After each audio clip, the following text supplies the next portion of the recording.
right now, we've been waiting on this gentleman to bring in our conversation.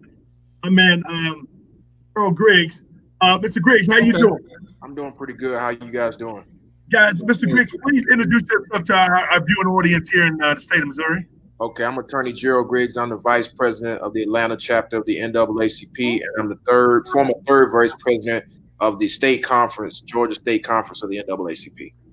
Well, Mr. Griggs, first of all, let me thank my little brother, JC, my co-host on the radio, for making this happen through Reverend Griggs. So thank you for coming on. We want to switch topics, folks, and we want to talk about this unfortunate situation that happened in Georgia with Ahmaud Arbery. That situation, that is horrendous.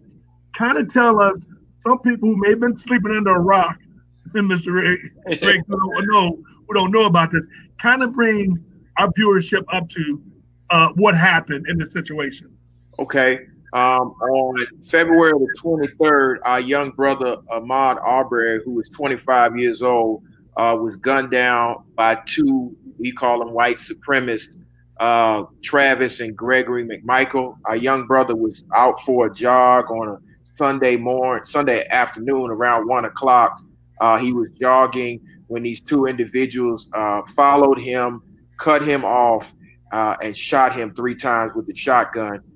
We in Georgia didn't find out about this case until probably 2 or 3 weeks later, because the initial report said that Mr. Arbery was trying to burglarize a new construction that was happening in Brunswick. His family was told he was a burglary suspect and he was shot. That turned out to be not true. And then a video surfaced a few days ago that went viral, that everybody got to see what happened. And so that video went viral. It's been shared millions of times. The Arbery family was just on CNN.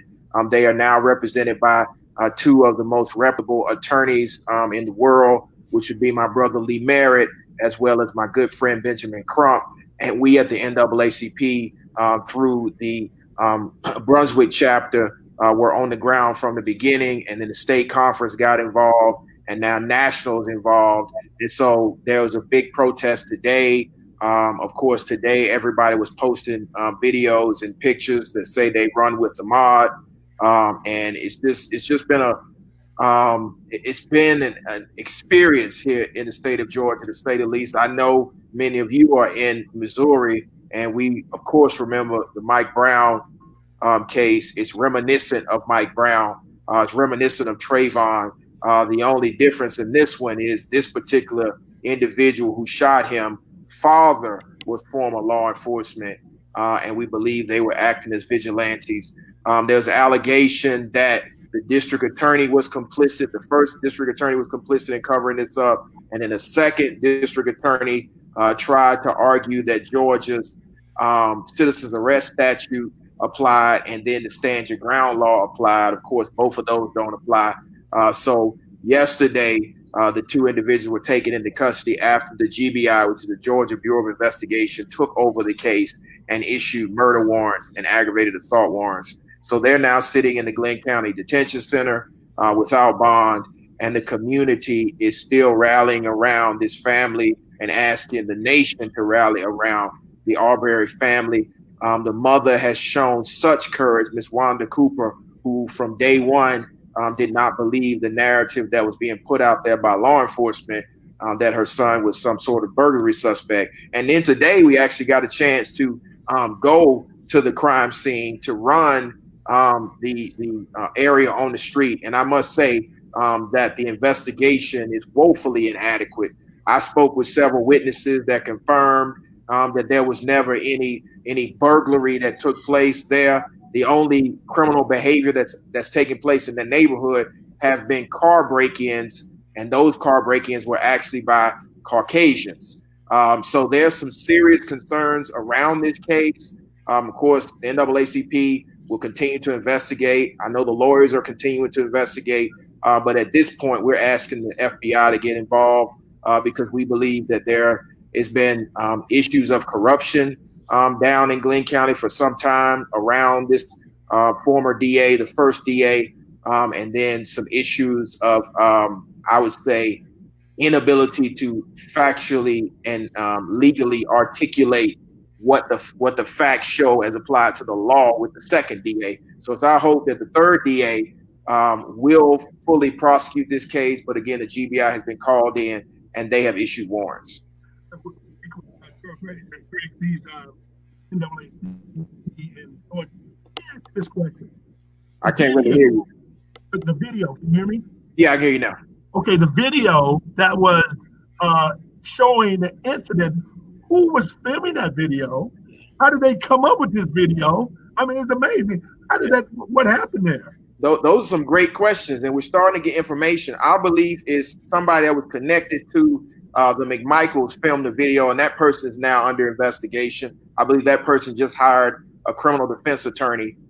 So there are some serious questions around that. We believe that that person was complicit in the act, because how do you know to just start filming this incident that's occurring right there in the middle of the street and catch the perfect angle of this shooting?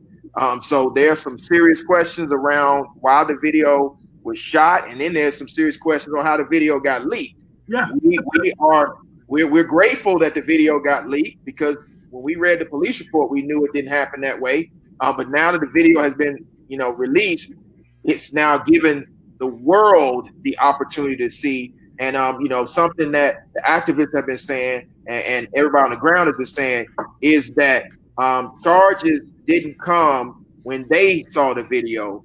Charges came when we saw the video. And so that's why the charges are there, because of the video.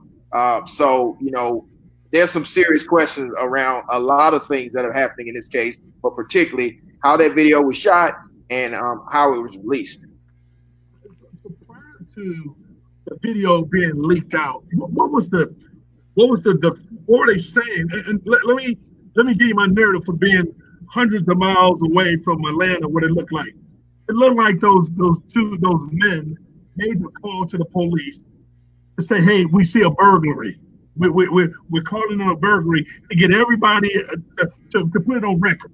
Mm-hmm. To put it on record. Now go and do what they did to this young man, have a reason and an excuse, and then be able to say, "Hey, we called and we told the folks, the police department got a conversation of us saying there was a burglary in that environment."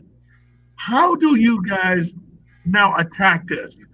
What are you asking people from St. Louis and throughout the country to do to support the initiative of this family?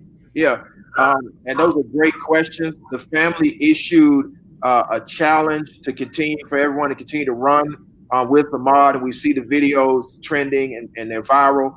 So they want you to continue to use that hashtag and to continue to raise awareness on this case, because as you know, without the voice of the community, these cases die.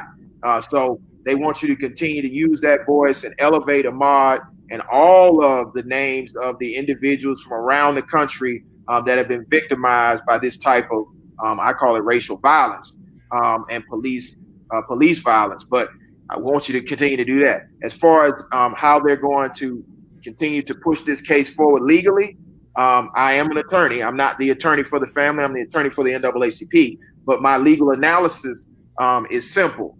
The stand your ground case does not apply, because they were the aggressors. They're the ones that went and got their guns, then got in a car, and then chased this person down, and then shot this person 3 times. So self-defense or stand your ground does not apply.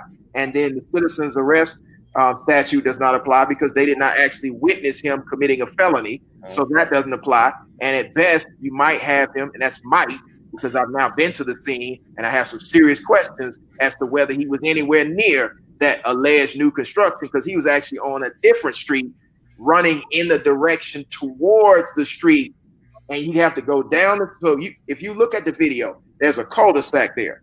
The first street is a street he was running on. That's Holmes. The second street is Scintilla. The new construction is down the second street. He was running down Holmes, jogging, when they cut him off at the junction of Scintilla and Holmes. So he was nowhere near any new construction. He was actually allegedly continuing to be jogging toward it when he was cut off. So There was no criminal trespass. I would argue there's no criminal behavior at all. And then he's murdered in the middle of the street. So none of the statutes that have been used by the second district attorney apply. And in Georgia, even if they did apply, you cannot use deadly force to protect property. That's just black letter law. So the way that I believe that they're going to present this case forward is this is a malice murder. This is a felony murder. And then there's an aggravated assault, which preceded the felony murder. So I just think that people need to make sure they understand the factual scenario. And I think that they need to look at the videos that are now trending of the activists that went to the scene, that walked the scene today, because you can clearly see there are some serious questions about the facts as laid out in the police report, and then the facts laid out in the 911 tape, and then the facts laid out by the videos that show how he was actually coming up Holmes Drive and was about to turn on Scintilla, which means he was nowhere near any new construction.